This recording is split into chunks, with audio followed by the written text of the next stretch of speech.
గౌరవనీయులైన తెలంగాణ ఉపాధ్యాయులకు మరియు స్పెషల్ టెట్ ఇక 45 రోజుల్లో వ్రాయబోవు ఉపాధ్యాయులకు నా నమస్కారం అండి. ఎలాగైనా 20,000 మంది టెట్ క్వాలిఫై కానీ ఉపాధ్యాయులను తప్పనిసరిగా పాస్ చేయించాలి అనే ఒక ఆశతో అభిలాషతో వారికి తగిన సహాయం చేయాలి అని నేను ఈ వీడియోస్ చేస్తున్నానండి. నా పేరు రవి ప్రతాప్. నా యొక్క ఛానల్ పేరు ఇంగ్లీష్ విత్ ఎస్డిఆర్పి. మీకు నా యొక్క వీడియోస్ నచ్చినట్లయితే, నా యొక్క లెసన్స్ నచ్చినట్లయితే, నా యొక్క టీచింగ్ నచ్చినట్లయితే దయచేసి సబ్స్క్రైబ్ చేయండి, మర్చిపోకండి. అయితే ఇప్పుడు ఏంటంటే ఎన్నో వీడియోస్ ఈ టెట్ పైన నేను మీకు పెడుతూ ఉన్నాను. ప్రస్తుత వీడియోలో నేనేం చెప్పబోతున్నానంటే అసలు క్వశ్చన్ పేపర్ పైన అవగాహన. ఎందుకంటే మనకు 45 రోజులు మాత్రమే ఉన్నవి. ఈ 45 రోజుల్లో మన పని దినాలు, ఆ తర్వాత పని ఒత్తిడి, తర్వాత వచ్చేసేసి లీవులు, తర్వాత కుటుంబము, ఇవన్నీ తీస్తే మీరు ఒక 20 రోజుల నుంచి 25 రోజులు మాత్రమే మీరు వర్క్ చేయగలరు దీనిపైన. అందువల్ల ఈవేళ నేనేం చేస్తున్నానంటే డైరెక్ట్గా ఒక క్వశ్చన్ పేపర్ ఏ విధంగా ఉంటుంది, మనకు టెట్ యొక్క క్వశ్చన్ పేపర్ ఏ విధంగా ఉంటుంది, ఎన్ని క్వశ్చన్స్ వస్తాయి అని మొత్తం నేను చెప్పడం జరిగింది. ఇప్పుడు మన ఒరిజినల్ క్వశ్చన్ పేపర్ను అంటే మనకు డైరెక్టర్ ఆఫ్ స్కూల్ ఎడ్యుకేషన్ వారే మనకు గత పేపర్స్ సప్లై చేయడం జరిగింది. ఆ పేపర్లలో ఒక పేపర్ని మీకు ఎక్స్ప్లెయిన్ చేయదలుచుకుంటున్నాను. అయితే ఇక్కడ నేను ఫోకస్ చేసేది ఏంటంటే ఇంగ్లీష్ సబ్జెక్ట్. చాలామందికి ఇంగ్లీషు ప్రాబ్లం వస్తుంది, ఇంగ్లీష్లోనే మార్కులు పోగొట్టుకుంటుంటారు, క్వాలిఫైయింగ్ మార్క్స్ కూడా అందులోనే పోతాయి. ఎందుకంటే ఒక మార్కు కూడా క్వాలిఫైయింగ్ మార్కు పోయేదానికి అక్కడ ఆస్కారం కావచ్చు. అందువల్ల ఇప్పుడు నేను బ్రీఫ్గా మళ్ళీ ఒకసారి చెప్తున్నాను, మీకు స్క్రీన్ పైన కనబడుతూనే ఉంటుంది. ఇక్కడ చూడండి, ఇది Telangana state commission and director of school education వారు కండక్ట్ చేసిన ఎగ్జామినేషన్ పేపర్. ఈ ఎగ్జామినేషన్ పేపర్ ఏంటంటే సోషల్ స్టడీస్ తెలుగు 6వ తారీఖు జనవరి 2026 సంవత్సరం కండక్ట్ చేసిన పేపర్.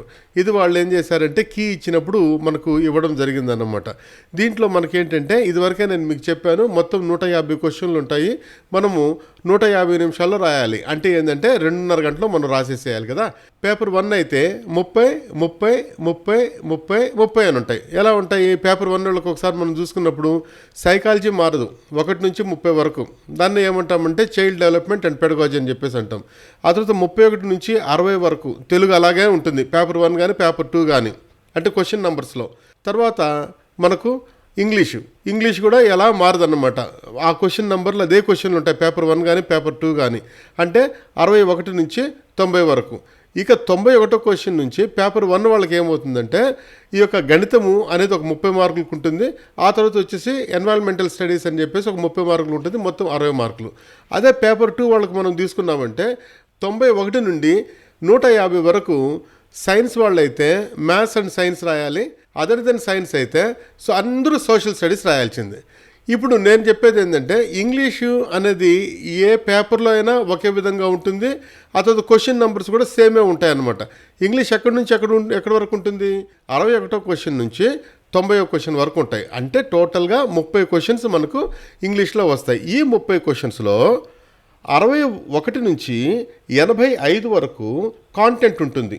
కాంటెంట్ అంటే సబ్జెక్టు. 85 నుంచి 90 వరకు అంటే 5 క్వశ్చన్లు. ఈ 5 క్వశ్చన్లు పెడగాజీ పైన ఉంటుంది. పెడగాజీ అంటే స్టైల్ ఆఫ్ టీచింగ్, అంటే మన బోధనాభ్యసన శాస్త్రాన్నే మనం ఏమంటామంటే పెడగాజీ అంటాం. బోధనా రీతులనే పెడగాజీ అని చెప్పేసి అంటాం అనమాట. ఇంకా కొద్దిగా షార్ట్గా చెప్పాలంటే ప్రాక్టీస్ ఆఫ్ టీచింగ్. సో ఏదేమైనా కానీ బోధనా విధానాన్ని మనం పెడగాజీ అంటాము. వాటిపైన మనకు ఒక 5 క్వశ్చన్లు ఉంటాయి అన్నమాట. సో మీకు నేను చెప్పిన విషయం కొంత అర్థమైనట్టు ఉంటుందన్నమాట. అయితే ఇంగ్లీష్ కొద్దిగా రిజిడ్గా ఉంటుంది కాబట్టి అది ఏ విధంగా మనం ఫేస్ చేయాలి, ఇక గ్రామర్ నేర్చుకోవడము, తర్వాత కూర్చొని చదువుకోవడము అవన్నీ ఇవ్వద్దు. జస్ట్ బ్రీఫ్గా క్వశ్చన్ పేపర్ పైన లుక్ వేయండి, మనం ఆన్సర్ చేయాలన్నమాట. అది కూడా బ్రెయిన్ ఉపయోగించి. Okay, shall we go to the English part. 60 నుంచి 65 క్వశ్చన్ వరకు మనకేముంటుందంటే ప్యాసేజ్ ఉంటుందన్నమాట. ఈ ప్యాసేజ్ని చూసి ఎట్టి పరిస్థితుల్లో మీరు భయపడాల్సిన పని లేదు. ఈ ప్యాసేజ్లో మనం గుర్తుపెట్టుకోవాల్సింది ఏంటంటే ఇది ప్యాసేజ్, ఒక ప్యాసేజ్ ఇస్తాడు. ఈ ప్యాసేజ్ తర్వాత మనకి ఇక్కడ 5 క్వశ్చన్లు దీని కింద ఉంటాయన్నమాట. వీటిని ఏ విధంగా ఫేస్ చేయాలి అనేది చాలా చాలా ఇంపార్టెంట్. మీరు ప్యాసేజ్ చూస్తేనే నాకేం అర్థం కాలేదు అని మాత్రం ఎట్టి పరిస్థితుల్లో భయపడకండి. భయపడ్డారు అంటే టైం వేస్ట్, మార్క్స్ వేస్ట్, ఆ తర్వాత వచ్చేసేసి మన క్వాలిఫైయింగ్ మార్క్స్ గల్లంత అయిపోతాయి. జాగ్రత్త. రైట్, ఫస్ట్ మనం కాంప్రహెన్షన్ క్వశ్చన్స్ని ఏ విధంగా మనం ఫేస్ చేయాలి అంటే ఏంటంటే ఈ ఇచ్చిన పారాగ్రాఫ్ను ఒకసారి లుక్ వేయండి. లుకేస్ పైన చూడండి. దీన్నే మా ఇంగ్లీష్ భాషలో ఏమంటారంటే స్కిమ్మింగ్ అని చెప్పేసి అంటారు. స్కిమ్మింగ్ అంటే ఏంటంటే పైన అలా చిలకతారు కదా, అదనమాట. పైన అలా చూడడం అనమాట. చూడంగానే మీకు కాంప్రహెన్షన్లో ఫస్ట్ మీరు గుర్తుపెట్టుకోవాల్సింది ఏంటంటే టాపిక్ సెంటెన్స్ లేదంటే టాపిక్ ఫ్రేజ్ అంటే ఏంటంటే అసలు స్టార్టింగ్లోనే మనం ఒక్కసారి చూసామంటే ఈ యొక్క ఏ పారాగ్రాఫ్ అయినా, తెలుగు పారాగ్రాఫ్ అయినా, హిందీ పారాగ్రాఫ్ అయినా, ఏదైనా ఏ సాహిత్యమైనా, ఏ లిటరేచర్ అయినా దానికి పక్కా ఒక టాపిక్ సెంటెన్స్ అనేది ఉంటుందన్నమాట. ఓకే, సో హియర్ ఫస్ట్ మనం చూడంగానే ఒక చిన్న పదం మనకు ఏదో డిఫరెంట్గా స్ట్రైక్ అవుతుంది అనమాట. దాన్నే మనం ఏమంటామంటే టాపిక్ సెంటెన్స్ అని చెప్పేసి అంటాం. ఇప్పుడు చూడండి, in recent years social media has become a powerful influence on how people communicate and build relationships. ఇది ఫస్ట్లో ఏం దొరికిందండి మీకు? రీసెంట్ ఇయర్స్ పక్కన పెట్టండి. రీసెంట్ ఇయర్స్ అయిపోయిన తర్వాత మనకు దొరికింది ఏంటంటే సోషల్ మీడియా. కాబట్టి ఈ రీసెంట్ మీడియాను కూడా మీరు కొంచెం చేర్చుకున్నారంటే ప్రస్తుత సంవత్సరాలలో అంటే ప్రస్తుత కాలంలో సోషల్ మీడియా గురించి ఈ యొక్క పేపర్ ఉంది, గుర్తుపెట్టేసుకోండి. తర్వాత పైన మనం అట్లా చూసారంటే ఇన్ఫ్లుయెన్స్గా ఉంది. ఇక్కడ ఆర్గ్యూ ఉందన్నమాట. ఒక ఆర్గ్యుమెంట్ నడుస్తూ ఉంది. ఏంది రాసేవాడు రాస్తున్నాడు అనమాట. It creates more connected generations by allowing. Okay, ఇది ఎట్లా మీరు ఏం చేస్తారంటే అలాగా చదవండి. అలాగే చదివిన తర్వాత చూడంగానే ఒక ఐడియా వస్తుంది. దాన్నే మనం ఏమంటామంటే, ఇదివరకు మీకు చెప్పాను, దాన్నే ఏమంటామంటే స్కిమ్మింగ్ అంటాం. ఆ స్కిమ్మింగ్లో మీకు వచ్చేసేసి ఇంపార్టెంట్ పాయింట్స్ కనబడుతూ ఉంటాయి అన్నమాట. తర్వాత మళ్ళీ ఏం చేయాలంటే మళ్ళీ ఒక్కసారి మీరు ఈ యొక్క పేపర్ను మళ్ళీ క్లియర్గా చదవాలి. క్లియర్గా చదవడం అంటే ఏంటంటే ఇదంతా ఫ్రాక్షన్ ఆఫ్ మినిట్స్లో మీరు చేసేసేయాలి. ఎందుకంటే దిస్ ఈజ్ కాంపిటేటివ్ ఎగ్జామినేషన్. ఒక దగ్గర టైం సేవ్ చేసుకోవాలా, ఒక దగ్గర టైం మీరు ఎక్స్ట్రాగా పెట్టుకోవాలన్నమాట. ఎస్, సో మళ్ళీ ఒకసారి మనం చదువుకోవాల్సి వస్తుంది అనమాట. Social media has become powerful. నేను మీకు టైం వేస్ట్ అని చెప్పేసి పెద్దగా చదవడం లేదండి. జాగ్రత్తగా మీరు చదువుకున్నారంటే ఇక్కడ దీని ఐడియా పూర్తిగా వచ్చేస్తుంది అనమాట. సి హియర్ ఆడాడ నేను మీకు చెప్తాను. Platforms provide space for discussion, support groups, creative expression, helping people feel included and informed. Yet social media also has hidden side. Social media మంచిగా కనబడినా కానీ అది కనబడిని ఒక దృక్కోణం ఒకటి ఉందన్నమాట. ఆ కనబడిన దృక్కోణం ఏంటంటే that contributes to isolation. Very very important this point. దీనిపైన క్వశ్చన్స్ వస్తాయి. It contributes for isolation. ఈ సోషల్ మీడియా ఏంటంటే ఇతరుల దగ్గర నుంచి ఏకాంతంగా ఒంటరిగా చేసేసేదానికి భయంకరంగా ఇది తోడ్పడుతూ ఉందన్నమాట. Although users appear social active online, many experience A lake of genuine connection in real life. బయట సోషల్ మీడియాలో అందరూ బ్రహ్మాండంగా యాక్టివ్గా కనబడుతున్నా కానీ రియల్ లైఫ్లో కట్ అయిపోతుంది. ఈ విధంగా మీరు ఎందుకంటే ప్రతి ఒక్కరు మీరు టీచర్సే కాబట్టి భయపడాల్సిన పని లేదు. జాగ్రత్తగా చదువుకుంటూ వస్తే మీకు ఒక క్లియర్ ఐడియా వచ్చేస్తుంది అనమాట. ఓకే, సో ఈ విధంగా మీరు చూడండి. So here it connects people on surface level. అంటే ఇది ఆ పైన మాత్రమే కనెక్ట్ చేస్తుంది జనాలను. But it can also separate them emotionally if used without awareness. ఎటువంటి అవేర్నెస్ లేకుండా జనాలకు ఎమోషనల్గా కనెక్ట్ కావడం లేదు. పైన అలా కనెక్ట్ అయిపోయి వెళ్ళిపోతుంది అనమాట because of the social media. అంటే ఇక్కడ మొత్తం ఈ యొక్క టోటల్ ఈ యొక్క పారాగ్రాఫ్ను మనం చూసినట్లయితే మనకేంటంటే సోషల్ మీడియాలో ఉన్న మెరిట్స్, మెరిట్స్ ఎక్కువ ఉన్నాయా, డిమెరిట్స్ ఎక్కువ ఉన్నాయా అని చెప్పేసి ఈ పారాగ్రాఫ్ మనకు చెప్తుంది అనమాట. ఇప్పుడు మనం ఏం చేయాలి? ఈ యొక్క పారాగ్రాఫ్లో ఉన్న మెయిన్ పాయింట్స్ అన్నింటినీ మనం బ్రెయిన్లో పెట్టుకొని, అంటే ఏది ఇచ్చినా కానీ మీరు బెంబేలు పడాల్సిన పని లేదనమాట. అన్నీ మనసులో పెట్టుకొనేసేసి నెక్స్ట్ ఎక్కడికి వెళ్ళాలి? క్వశ్చన్స్ వరకు వెళ్ళాలన్నమాట. క్వశ్చన్స్ బాగా చదివి అర్థం చేసుకోండి. ఈ క్వశ్చన్స్ని ఏ విధంగా మనం ఫేస్ చేయాలి? ఇక్కడ చూడండి. As per the passage the social media platforms provide free online courses, entertainment only, space for discussion and support, professional job training. ఈ పారాగ్రాఫ్ ప్రకారం అంటే మనం పారాగ్రాఫ్ను మనము చూసుకోవాలన్నమాట. పారాగ్రాఫ్ను బేస్ చేసుకొని ఆన్సర్ చెప్పాలి. మిగిలినటువంటి కరెక్ట్గానే ఉంటాయి. ఇది ఎలాగో డైరెక్టర్ ఆఫ్ స్కూల్ ఎడ్యుకేషన్ వాళ్ళు పంపించిన పేపర్ కాబట్టి కరెక్ట్ ఆన్సర్స్ అక్కడ ఉన్నాయి.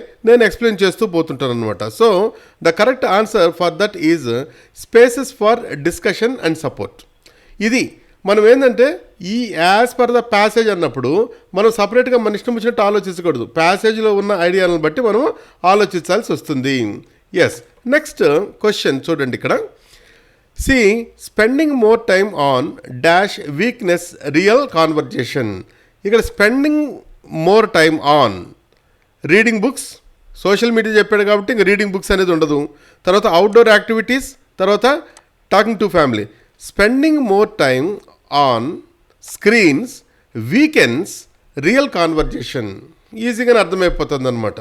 అంటే స్క్రీన్ పైన ఎక్కువ టైం స్పెండ్ చేయడము ఈ యొక్క రియల్ కాన్వర్జేషన్స్ను బలహీనపరుస్తుంది. Yes, okay, yeah. Next question చూడండి. ఈ విధంగా మనం ఆన్సర్ చేసుకుంటూ పోవాలన్నమాట. కొన్ని గెస్ట్ చేసుకుంటూ కూడా వెళ్ళిపోవాలి.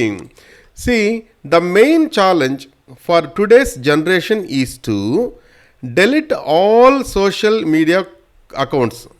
Ada, increase the number of followers and balance digital interaction with real human contact.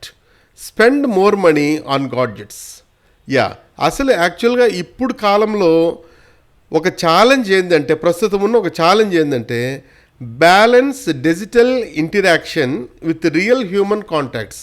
అంటే రియల్ హ్యూమన్ కాంటాక్ట్స్తో మనము మన డిజిటల్ ఇన్ఫర్మేషన్ కూడా బ్యాలెన్స్ చేసుకోవడం. ఇక్కడ ఎలా ఉందంటే హ్యూమన్ రిలేషన్స్ కిందకి పోయినాయి, తర్వాత ఈ యొక్క డిజిటల్ ఇంటరాక్షన్ చాలా చాలా ఎక్కువగా ఉందన్నమాట. కానీ దాన్ని బ్యాలెన్స్ చేసుకోవడంలోనే ప్రస్తుత ఛాలెంజ్ మనకు ఉంది అని చెప్తాడనమాట ఇక్కడ వాడు. Okay, yeah. నెక్స్ట్ చూడండి, ఇక్కడ 4th question. What contrast does the passage highlights about social media? Social మీడియాలో ఒక కాంట్రాస్ట్ ఒకటి ఉందన్నమాట. అది ఏంటి? It is only used for entertainment. Contrast అంటే దానికి దీనికి చెప్తూనే ఉంటుంది, ఒక కాంట్రాస్ట్ అంటే తేడా కనబడుతూ ఉంటుంది అనమాట. It improves physical health while harming mental health. It reduces online communication. It is both A connecting tool and a cause of emotional distance. That is the correct answer. It is both a connecting tool. మనం balance చేసామంటే, social మీడియాని మనం balance చేసామంటే ఇది ఒక మంచి connecting టూల్గా పనిచేస్తుంది. This is nothing but contrasting. 65 question కూడా ఇంకోటి ఉంది కదా. See here the phrase surface level. ఇంతకుముందే మనం డిస్కస్ చేసుకున్నాం. సర్ఫేస్ లెవెల్ అంటే ఏంటంటే హ్యూమన్ రిలేషన్స్తో పైపైన మాత్రమే ఉంది అని చెప్పేసి అర్థం. See, connections based on the family ties, deep emotional bonding, then connections that lack depth and sincerity, strong and lasting relationship. So ఇది కనెక్షన్స్. పెరిఫెరల్ లెవెల్లో ఏమేమి ఉన్నాయంటే కనెక్షన్స్ ఉన్నాయన్నమాట మనకు. పెరిఫెరల్ లెవెల్లో డెప్త్కి లేవు. అదే మనకు పారాగ్రాఫ్లో ఉండడం జరిగిందనమాట. ఇట్లా కాంప్రహెన్షన్ని మీరు అటెంప్ట్ చేయాలి. కాంప్రహెన్షన్ పైన జాగ్రత్తగా గుర్తుపెట్టుకోండి. నేనేమని చెప్పాను, ఫస్ట్ కాంప్రహెన్షన్ చూడంగానే ఎటువంటి కన్ఫ్యూజన్ లేకుండా స్కిమ్ చేయండి. దాన్ని చూడంగానే మీకు ఒక టాపిక్ సెంటెన్స్ కనబడుతుంది, లేదంటే టాపిక్ ఫ్రేజ్ కనబడుతుంది. అప్పుడు మీకు ఒక ఐడియా వచ్చేస్తుంది, ఓహో ఇది ఈ టాపిక్ పైన ఉంది, ఇది పొల్యూషన్ పైన ఉంది, ఇది వచ్చేసేసి వాట్ ఈస్ దట్ గ్రీనరీ పైన ఉంది. ఈ విధంగా మీకు టాపిక్ సెంటెన్స్ కనబడుతుంది. అప్పుడు దానిపైన మీరు స్కానింగ్ చేసుకోండి. స్కానింగ్ చేస్తే అన్ని పాయింట్లు కనబడతాయి. కనబడిన తర్వాత మళ్ళీ క్వశ్చన్స్ చదువుకోండి. మళ్ళీ క్వశ్చన్స్ వెళ్ళిన తర్వాత అంతా స్క్రీన్ పైన ఉంటుంది మీకు, ఎందుకంటే కంప్యూటర్ బేస్డ్ టెస్ట్ కాబట్టి. మళ్ళీ పైకి స్క్రోల్ చేసుకొని వేసేసి మళ్ళీ దాని ఆన్సర్లు పెట్టుకుంటూ వచ్చేసేయండి. మన బబుల్ మీరు క్లిక్ చేసుకుంటూ వచ్చేయండి. ఈ విధంగా చేయడం వల్ల మీకు 5 మార్కుల్లో కనీసం 3 మార్కులు కానీ 4 మార్కులు కానీ తీసుకురావాలి. ఎందుకంటే ఎక్కడైతే మనం పోగొట్టుకుంటామో అక్కడే వెతుక్కోవాలి. కాబట్టి ఇంగ్లీష్ అనేది పోగొట్టుకునే సబ్జెక్ట్ లాగా ఉంటుంది. కాబట్టి అక్కడే మీరు ఏం చేయాలంటే జాగ్రత్త పడాలన్నమాట. క్వాలిఫై అయిపోవాలి.